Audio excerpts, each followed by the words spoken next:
청취자 여러분 안녕하십니까. YTN 뉴스 FM 수도권 투데이의 장원석입니다. First in, last out. 소방관들이 주로 염두에 두고 또 되새기는 표어라고 합니다. 화재나 사고 현장에 가장 먼저 들어가서 가장 나중에 나온다는 의미죠. 짧지만 단순한 이 표현만으로도 마음이 뭉클해집니다. 모두가 위험으로부터 도망쳐 나올 때 그 위험으로 직접 들어가는 소방관 또 구조대의 모습은 굉장히 감동적이죠. 하지만 이 고마움을 잘 모를 때도 많습니다. 안타까운 119 구급대원 소방관의 비극, 연일 보도가 되고 있습니다. 우리가 지켜주는 그들, 우리를 지켜주는 그들, 이제 우리가 그들을 지켜줄 방법도 찾아야겠습니다.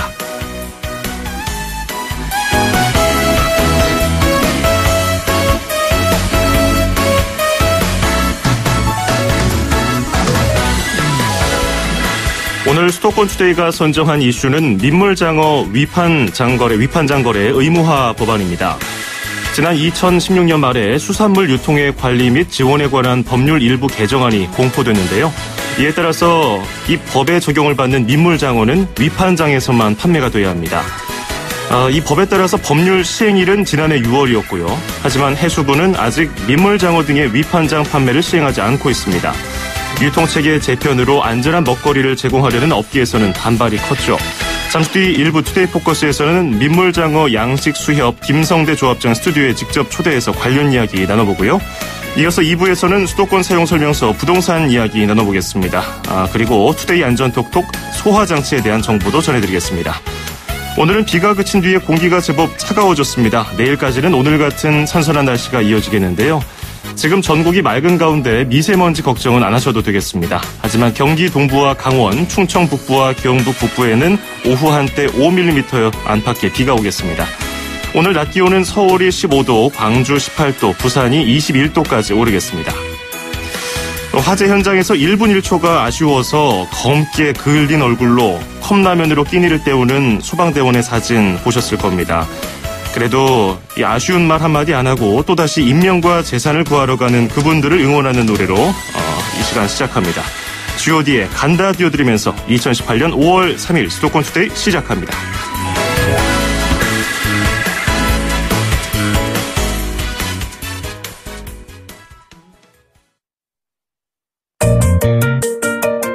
음악과 수도권 뉴스가 한방에 수도권 전문방송 수도권 투데이.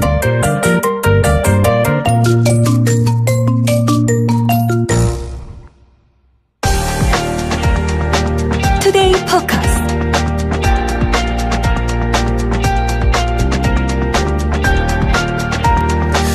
지난 2016년 말에 수산물 유통의 관리 및 자원에 관한 법률 일부 개정안이 공포됐습니다. 이에 따라서 민물장어가 여기에 적용을 받거든요. 위판장에서만 판매가 돼야 합니다. 이 법률 시행일은 지난해 6월이었습니다. 이 개정안에 따르면요. 하지만 해수부는 여전히 민물장어 등의 위판장 판매를 시행하지 않고 있었는데요.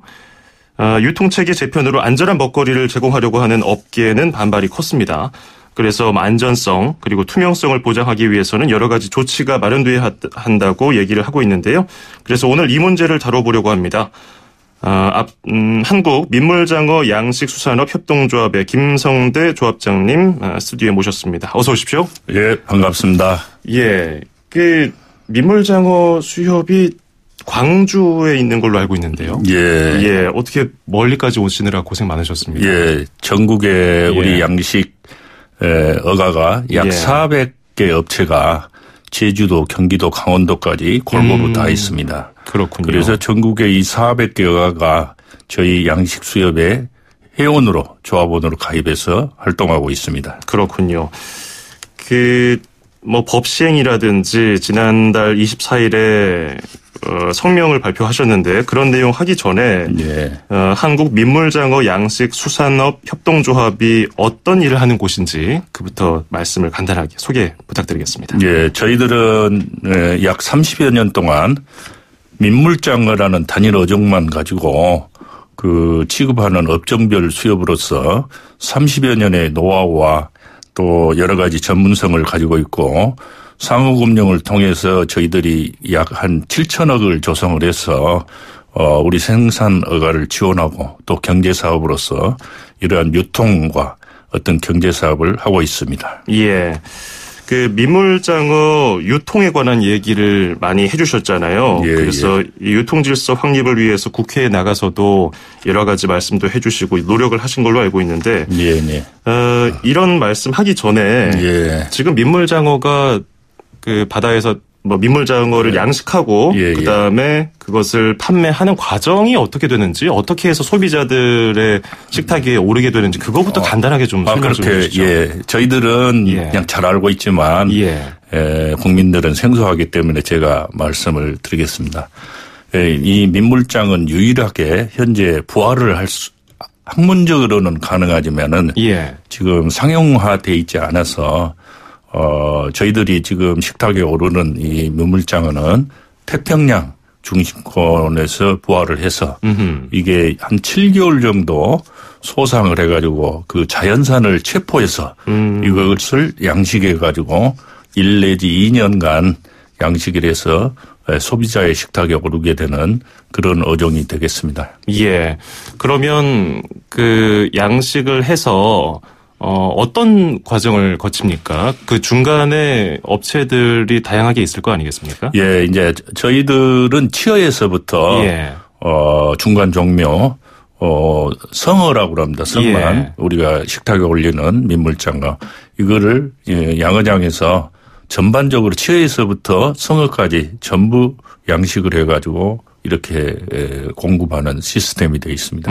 근데 지금은 그런 유통 과정이 이 법의 적용을 받지 못하면은 좀 불분명하게 여기서도 팔고 저기서도 팔고 그 추적 관리하기가 좀 어려운가 보죠. 이제 그 부분에 대해서 제가 좀 자세히 말씀을 드리겠습니다. 일본 같이 이렇게 경우를 예를 들자면은 저희 생산자는 생산만 하면 지금 사회적으로 대두되어 있는 안전성의 문제 있지 않습니까? 생산자 단체인 조합에서 이 전수검사를 해야 합니다. 하나하나를 전수검사를 하고 정부는 이것을 가끔 잘하고 있는가 샘플링을 해서 감독만 하면은 식품의 안전성의 문제가 절대로 대두되지 않고 있습니다. 그러나 우리나라는 민물장어 경우에 일본보다도 10년이 앞섰고 양질의 민물장어를 생산하고 있음에도 불구하고 이런 유통 시스템, 안전 시스템, 이 소비 시스템이 뒤져 있기 때문에 지금 사회적으로 많은 문제가 발생하고 있고 저희들이 이 법을 만들게 된 취지 또 동기이기도 합니다. 저희가 뭐 본격적인 관련 내용을 짚어보기 전에 대략적으로 어떤 문제가 있는지 좀 여쭤봤고요. 그러면 국회 같은 곳에 가서 공론화 자리에 가서 어떤 말씀들을 좀 하셨는지 구체적으로 그 과정을 좀 설명해 주십시오. 그게 말씀드리겠습니다. 제가 2010년부터 지금에 이르기까지 이 민물장어가 중국산 장어가 지난 20년간 약 3만 톤에서 4만 톤이 들어왔습니다. 그래서 이제 원산지를 표시하도록 돼 있고 이거를 위반했을 때 처벌도 하고 단속도 했지만은 지금 최종 소비지인 식당에서 중국산으로 요리했다고 나오는 장어는 단 한 마리도 없습니다. 결론적으로 원산지 단속이 1%도 안 되고 있다는 이런 이야기입니다. 그래서 이런 심각성을 자꾸 호소를 해도 안 되니까 제가 국정감사에 나가서 해양수산부 장관과 관세청장 관련자들을 그쪽으로 나오도록 국회의원님들한테 부탁을 하고 저도 나가서 증언을 하고 이런 문제가 아무리 제기를 해도 근본적인 해결이 안 되기 때문에 국가가 이에 대한 제도 개선과 법을 만들어줄 것을 호소를 했습니다. 그러니까 방금 말씀하신 것이 수입 물품 유통 이력제. 근데 그것이 시행됐음에도 불구하고 일선 현장에서는 제대로 그런 기록이 되지 않아서 오히려 힘들게 국내산 민물장어를 양식하는 그런 업계에서는 좀 고통을 호소하고 있다. 피해를 보고 있다. 그래서 이제 앞서 잠깐 언급된 2016년 11월에 국회에서 법안이 통과된 그 민물장어 위판장 거래 의무화 법안 그것이 이제 발의가 되고 법안이 통과가 된 건데 그러면 이 위판장 거래 의무화 법안에 대한 얘기도 좀 자세하게 들어가야 될 것 같습니다. 제가 방금 사회자님께서도 말씀하신 대로 예. 저희들이 이 문제를 해결하기 위해서 2010년도에 수입 물품 유통 이력제를 어민 6만 1,000명의 서명을 받아서 청원을 했습니다. 그래서 결국은 수입 물품 유통 이력제가 실시되고 있지만은 이게 근원적인 문제가 원산지 단속이라든가 이 유통 시스템이 고쳐지지를 않았습니다. 예. 그래서 이제 제가 2014년 10월에 또 다시 국회에 나가서 증언을 해가지고 입한장 거래 의무화법을 만들어 달라고 청원을 했던 것입니다. 그래서 이 입한장 거래 의무화법을 만들게 된 것은 이제 선진국에서는 도저히 우리나라와 같이 이 유통상인이 이렇게 존재를 해서 폭리를 취하거나 가격 교란을 일으키는 형태는 거의 없습니다. 예를 들면 일본을 보더라도 생산자가 생산을 하면 이 매물장어나 각장 그 해당되는 조합에서 그걸 첫째는 안전성 검사를 전수 검사를 해서 예. 합격한 이 장어만 이것을 가공해서 또 유통 소비에 이르기까지 유통상인 없이 배제되고 소비자와 마트를 통해서 공급을 함으로 인해서 예. 유통 단계를 2단계 정도 줄임으로 인해서 지금 저희들이 먹고 있는 식당에서 있는 그 가격보다도 소비자가 3분의 2 가격으로 저렴하게 안전한 먹거리를 이렇게 제공받을 수 있는 것입니다. 예. 그래서 그런 것을 근원적으로 막기 위해서 또 만들기 위해서 입한장 거래 의무화법을 만들었던 것입니다.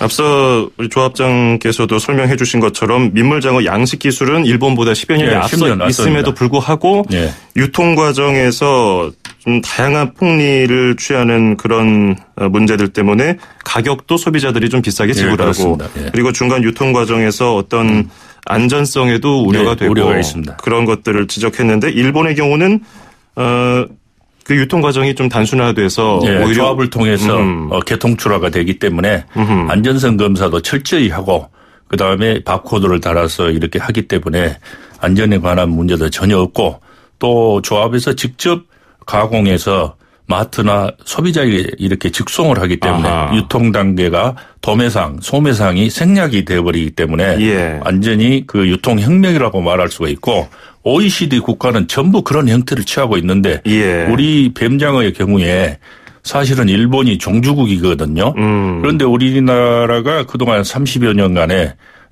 북유럽의 순환 여가조 방식을 도입을 해서 예. 세계에서 가장 그 우수한 시스템과 기술력으로 생산을 해서 일본도 자기들이 인정을 하고 정말 깜짝 놀랐다고 해서 자기들은 우리보다 한 5년 정도 앞섰다. 우리가 5년 정도 일본보다 앞섰다고 그러면서 놀래고 또 배우러 와가지고 배워갔습니다. 예. 그럼에도 불구하고 그리고 또한 그 생산량이 일본을 지금 능가했습니다. 우리나라가.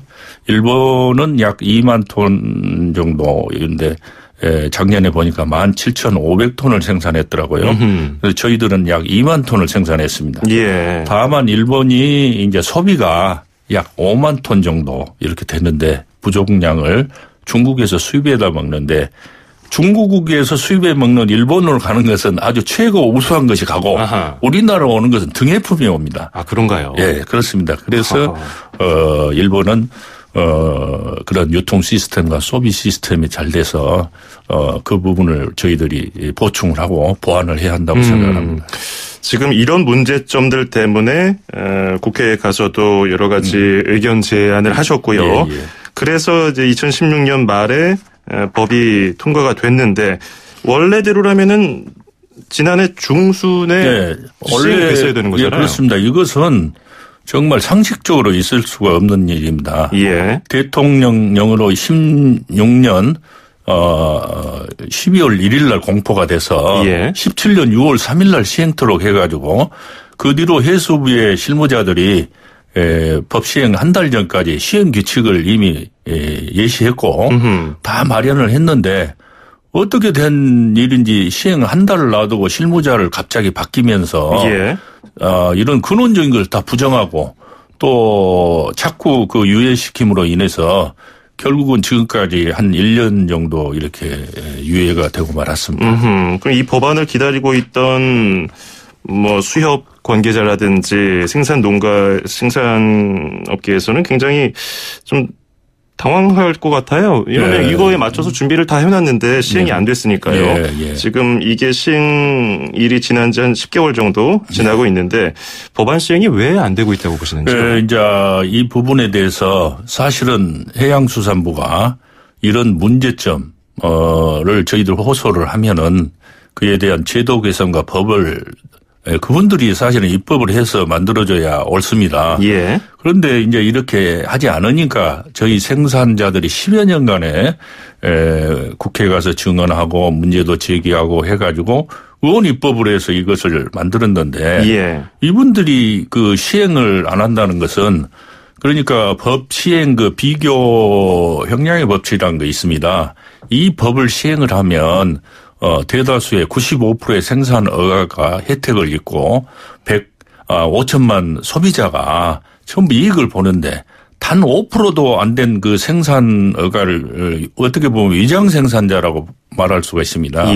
그분들 때문에 이렇게 휘둘려 가지고 지금까지 법 시행을 국민의 대표인 국회가 만든 법 시행을 이렇게 지연하고 있다는 것은 이해할 수도 없고 그동안에 저희들이 한 10여 차례 이 부분을 진정도 내고 탄원도 내고 걸기대도 했음에도 불구하고 여기까지 지연시킨다는 것은 과연 해수부가 또 국무조정실의 규제실에서 국민을 위한 것인가 또 소비자를 대다수의 국민을 위한 것인가 아닌가를 지금 저희들은 의구심을 많이 갖고 있습니다. 그렇군요. 충분히 그런 의심을 또 하실 수 있을 것 같은데, 자, 청취자 여러분들도 뭐 민물 장어라든지 뭐 유통 방식에 대해서 궁금한 점이나 의견 있으시면요. 짧은 문자 50원, 긴 건 100원이 드는 샵 0945, 우물정 0945번으로 보내주십시오.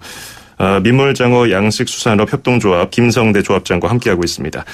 근데 5월 11일인가요? 국무조정실에서 규제 심사를 앞두고 있는 것으로 알고 있는데, 근데 지정된 위판장에서만 민물장어를 거래하면은 오히려 규제가 강화되기 때문에 이에 대한 뭐 문제점도 생길 것이다. 이런 우려의 목소리에 대해서는 어떤 생각이십니까? 이제 사실은 그런 우리가 이제 무슨 법을 만들 때 그 입법 취지와 또 입법 목적이 있습니다. 이 법의 입법 취지와 목적은 첫째는 국민에게 안전한 먹거리를 제공하는 것이고 위판장의 거래를 함으로 인해서 이렇다면은 가격 교란. 지금 가격 교란이 일어나고 있는 첫째 원인은 그 산지에서 은밀하게 이 생산자와 유통상인이 거래를 하기 때문에 이 그 과잉 생산이 되거나 했을 경우에는 생산자는 항상 약합니다. 취약합니다. 우선 운영비가 없고 전기세가 없고 사료값이 없으면 그 유통상인이 원하는 대로 이렇게 전부 유린을 당하고도 팔 수밖에 없는 이런 현실입니다.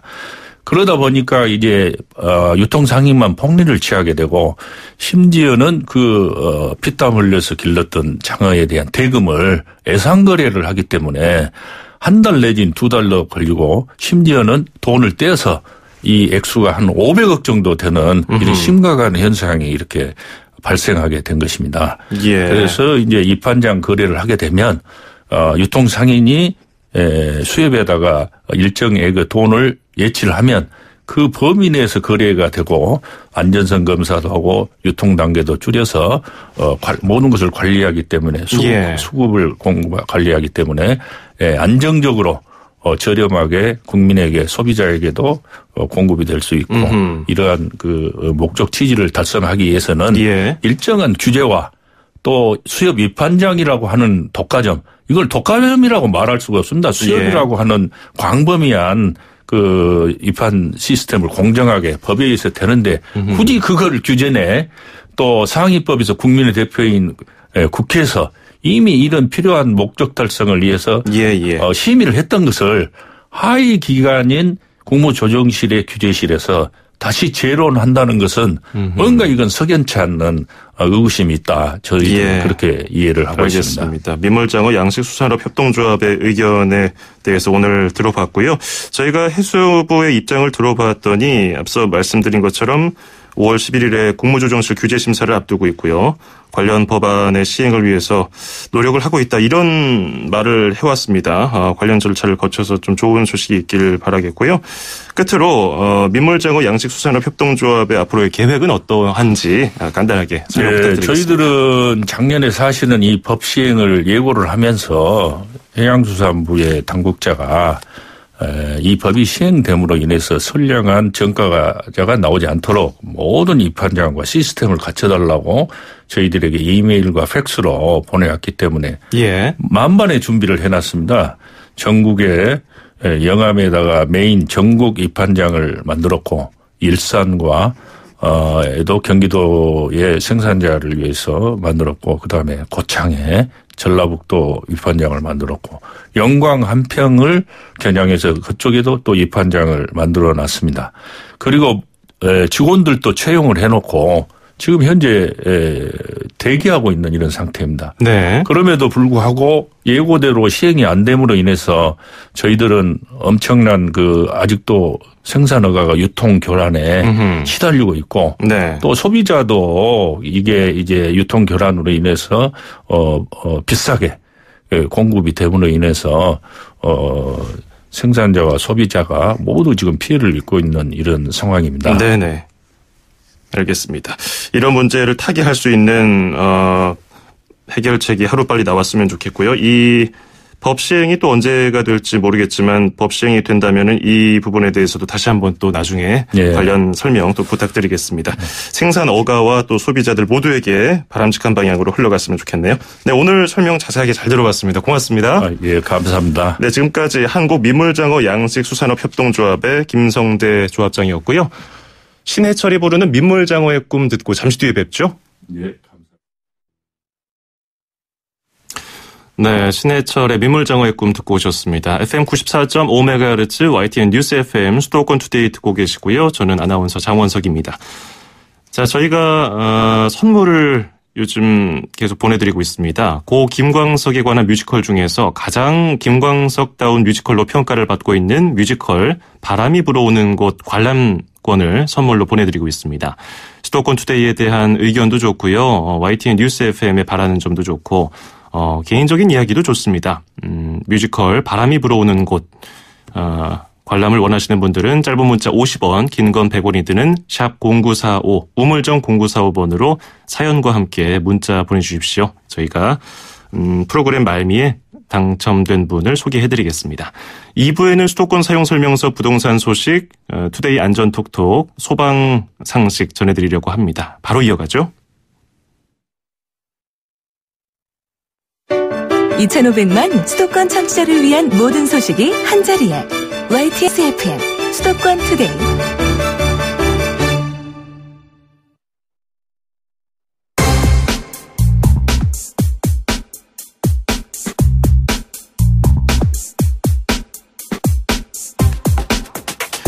네, 목요일에 만나는 수도권 사용설명서 시간입니다. 함영진 직방 빅데이터 랩장과 함께하겠습니다. 안녕하세요.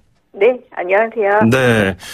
자, 지난 27일에 열린, 지난주 금요일이었는데 굉장히 오래전 일 같기도 하고요. 워낙 많은 일들이 많아서. 네. 남북 정상회담이 있었는데요. 북한 접경지인 경기도 파주, 그리고 경기 북부 부동산 시장이 주목을 받고 있는가 하면은 또 남북 경제협력 등 건설업계에도 기대가 큰 것으로 지금 분석이 되고 있습니다. 관련 내용부터 좀 살펴보죠. 건설업계의 반응이 뜨거운가 봐요?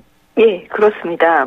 역사적인 남북 정상회담이란 물꼬를 통해서 남과 북의 경제협력이 이어질 가능성이 그 어느 때보다 높아지고 있는데요. 네. 건설업계의 기대가 큰 편입니다.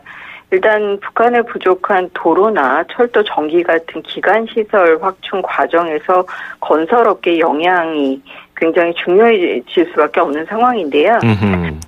특히 동해권 에너지 자원벨트라든지 서해권의 산업물류교통벨트, 그리고 남북 접경지인 비무장지대의 환경관광벨트 등의 개발 기대감이 굉장히 높은 편입니다. 네. 북한은 2013년 김정은 체제 이후에 처음으로 외자 유치를 통해서 핵심 경제정책인 경제개발구를 발표를 했지만 북한 핵실험 이후에 사실상 관련 정책이 전면 중단되다시피 했는데요. 남북 경제협력, 대외 개방이 앞으로 지금보다 더 가속화된다면 경제 개발 관련 정책들도 앞으로 빠른 속도로 추진될 가능성이 있고 그 안에서 건설업계의 역할도 중요해질 수밖에 없을 것으로 보여집니다. 그렇습니다. 근데 남북 경제 협력이 이루어지려면은 북한과 도로나 철도를 연결하는 등 이런 SOC 인프라 투자부터 해야 될 것 같은데요. 그렇습니다. 2014년 기준으로 북한의 철도 연장이 한국 대비 1.47배로 길지만 반대로 도로 총 연장은 0.25배 그리고 고속도로 길이는 0.17배 수준으로 아직 한국에 비해서는 턱없이 낮은 편입니다. 예. 항만 하역 능력도 한국의 0.04배 수준에 그치고 있고요. 북한 내 공항도 총 33개지만 이 중 10개만 이용 가능하고 국제공항은 순환 공항이 유일한 상황인데요. 국제연구기관이나 증권사들의 최근 분석에 따르면 북한의 고속도로를 한국 수준으로 건설하려면 총 한 35조 원의 투자가 필요하고 그리고 철도라든지 전철, 발전소, 송전시설, 산업단지 그리고 신도시 개발 같은 핵심 사업비만 93조 5천억 원가량 소요될 것으로 추산하고 있습니다. 예. 그만큼 거대한 시장이 열리는 셈인데요. 다만 이제 정상회담 자체가 호재이긴 하지만 아직 남북관계의 부침이 좀 심한 편이고 그리고 안전문제 담보라든지 경제협력의 진행 과정에서 변수가 많기 때문에 조금 더 지켜봐야 한다는 목소리도 있는 것으로 보여집니다. 예, 건설업계의 분위기와 좀 우려되는 점들도 얘기를 해봤고요. 근데 남북 화해 기대감에 땅값도 오르고 거래량도 늘고 있다고 하는데 저희도 지난주 목요일에 한번 다룬 바가 있고요. 매물을 걷어들이는 분위기도 있다고 하고요. 부동산 시장 분위기는 어떻습니까? 남북 정상회담 전후로 군사 접경지인 경기도 파주시 연천군 토지 거래가 급증했습니다. 예. 영농 활동만 가능한 민간인 통제선 토지마저 개발 기대감 때문에 매매가 발생했는데요. 최근 한국감정원 자료에 따르면 올해 3월 파주시에서 거래된 토지가 4,628필지로 통계가 작성된 2006년 1월 이래 최대치를 기록했습니다. 연천군 토지도 596필지가 거래돼서 전월 대비 2배 이상 늘었는데요. 민통선 내 토지 매매 건수도 증가해서 파주시 군내면에 지난달 토지 거래량이 71건이 기록돼서 전월 대비 4배 넘게 늘기도 했고요. 그리고 파주시 진동면의 토지 거래도 42건이나 집계돼서 전월보다 증가한 상황입니다. 예.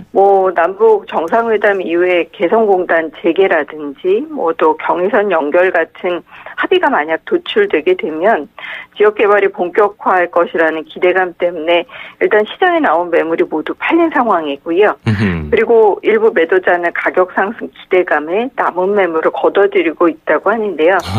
다만 이제 접경 지역은 아무래도 남북 관계 변화에 따라서 땅값이 요동치기 때문에 좀 장기 투자를 각오하지 않는다면 묻지마 투자는 위험할 수 있다는 부분 주의하실 필요가 있겠습니다. 그렇습니다. 마지막에 말씀해 주신 부분이 굉장히 중요한 것 같은데요. 이 부분은 우리가 앞서 사례를 봐서 학습을 했잖아요. 이미 워낙 네. 남북 관계가 요동을 치면 관련 주가 급락을 한다든지 부동산 시장도 마찬가지고요. 이 점 꼭 유의하셔야겠습니다. 6.13 지방선거 역시 부동산 시장에 영향을 미칠 것 같은데요. 여기에 나온 예비 후보자 그리고 이미 출마를 선언한 사람들이 남북 교류 협력 관련 개발 공약을 쏟아내고 있고요. 그 접경 지역에 있는 곳은 더할 텐데요. 부동산 시장에 미치는 영향은 어떨까요? 일단 접경지일수록 지자체나 출마자들의 대북 관련 개발 공약이 좀 많은 편입니다. 예. 지금은 각종 규제 때문에 사실 낙후된 지역이 많지만 이제 통일이 되면 경쟁력 있는 도시로 발전된다고 보기 때문인데요. 일단 동계올림픽을 계기로 남북 교류 분위기가 고조된 강원도 같은 경우는 동해 북부선 연장이라든지 철원 평화산업단지 조성 그리고 금강산 관광 재개 그리고 강릉하고 제진의 철도 건설을 공약으로 내걸고 있고요. 예. 경기도 고양시 같은 경우는 8사단의 고양시 주둔 부대 8곳을 외곽으로 이전한다든지 또는 울산 킨텍스 주변에 평화통일 경제협력 특구를 조성하겠다. 뭐 이런 계획도 공약화되고 있습니다. 그리고 이제 인천 같은 경우는 뭐 인천에서 개성 해주를 잇는 황해선 그 경제 블록 구축이라든지 또는 경제협력 특구 지정을 통해서 한반도의 해양평화공원 조성 공약을 후보들이 내세우기도 했는데요. 근데 문제는 이제 공약 이행이 결국 대북의 화해무드 장기화에 달렸기 때문에 접경지의 유권자분들은 좀 보다 냉철하게 개발 공약을 판단하실 필요는 있겠습니다. 네, 그렇습니다. 오늘 말씀 잘 들었습니다. 고맙습니다. 네, 감사합니다. 네, 지금까지 화명진 직방 빅데이터 랩장이었습니다. 음악과 수도권 뉴스가 한방에 수도권 전문 방송 수도권 투데이.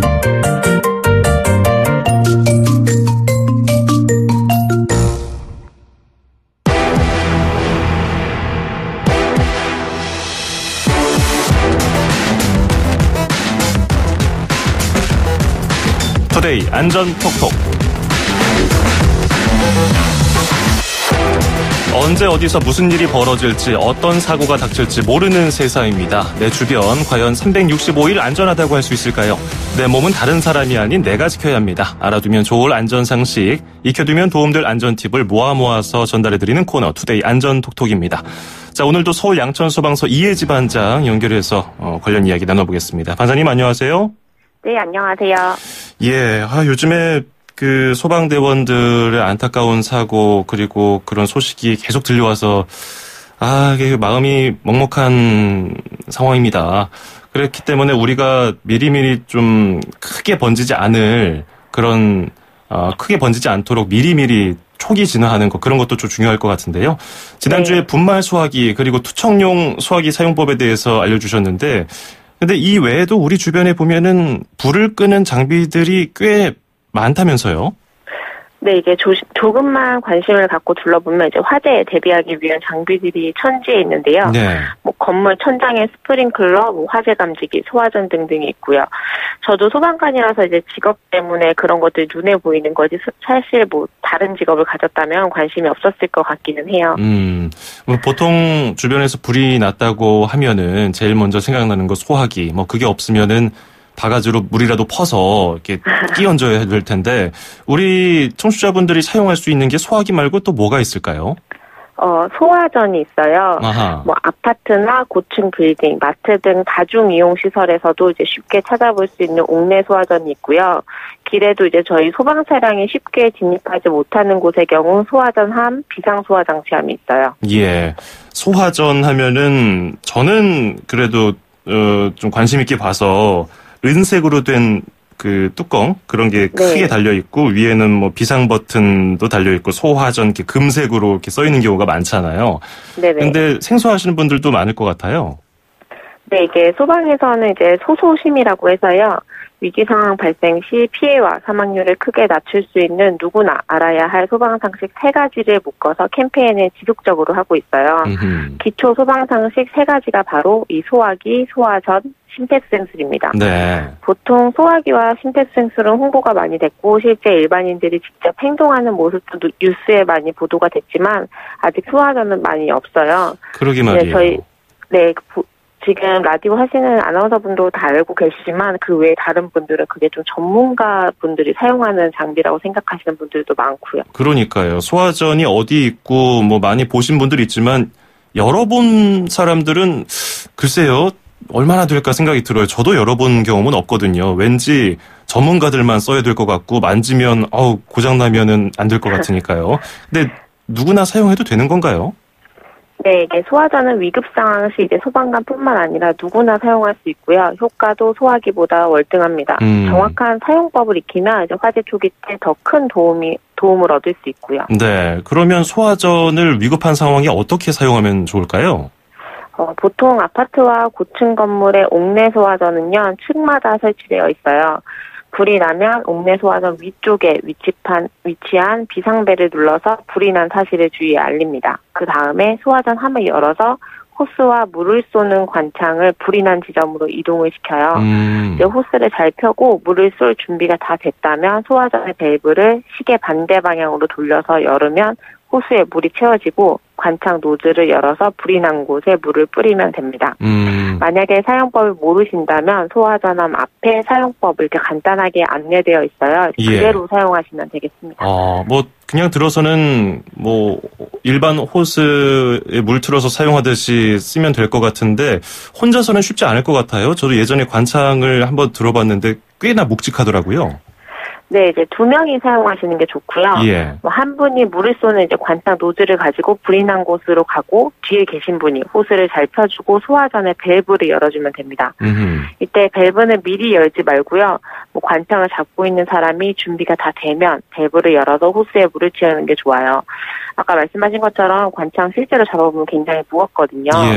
여기 소화전에 있는 거는 좀 얇은 관창이긴 하지만 이제 마음이 급해서 미리 밸브를 열어버리면 물이 찬 호스로 끌고 가야 되니까 더 힘들고요. 신속성이 더 떨어집니다. 그렇겠네요. 그 소화전에 대해서 지금 얘기를 하고 있는데 관리가 평소에 잘 되나요? 저희가 나가서 점검을 하기도 하는데요. 사실 관리는 잘 되고 있지 않습니다. 올해 1월의 경우에도 일가족 3명이 숨진 서울 은평구 아파트 화재 때 이 소화전 물 공급이 중단돼서 이제 진화가 늦어진 경우도 있고요. 지은 지 좀 오래된 아파트 중에서는 이제 특히 이제 겨울에 동파를 걱정해서 소화전을 잠그는 경우도 종종 있고요. 또 이 외에 아파트 복도에 소화전함 열어보면 이제 부재중 택배 보관함으로 사용되는 경우도 많아요. 또 이제 소화전 앞에 자전거도 세워두고 적치물도 있고요. 아파트 사시는 분이라면 좀 오늘 한번 소화전 확인해 보시면 좋을 것 같아요. 그러겠네요. 호수가 잘 말려 있는지 이게 동그랗게 말려 있으면 잘못된 거잖아요. 거기에 또 이렇게 걸칠 수 있는 게 사진 찾아보니까 있던데. 네네. 이게 소화전이 이제 적재되어 있는지 볼 때는요. 이게 동그랗게 말려 있는 게 더 잘못되어 있는 거예요. 이럴 때는 호스를 급하게 빼면 호스가 오히려 더 말려서 꼬이거든요. 호스는 반드시 이렇게 아코디언 형태로요. 이렇게 차곡차곡 쌓아서 이렇게 지그재그로 쌓아 올려서 보관하시는 게 맞고요. 소화전이 오래돼서 이제 겉에 사용법이 낡아 안 보이는 경우도 있는데 이럴 때는 좀 사용법을 좀 잘 보이도록 다시 붙이거나 관리하면 될 것 같습니다. 그렇군요. 오늘은 소화전에 대해서 자세히 알아봤습니다. 오늘 말씀 고맙습니다. 네, 감사합니다. 네, 지금까지 양천소방서 이혜지 반장이었습니다.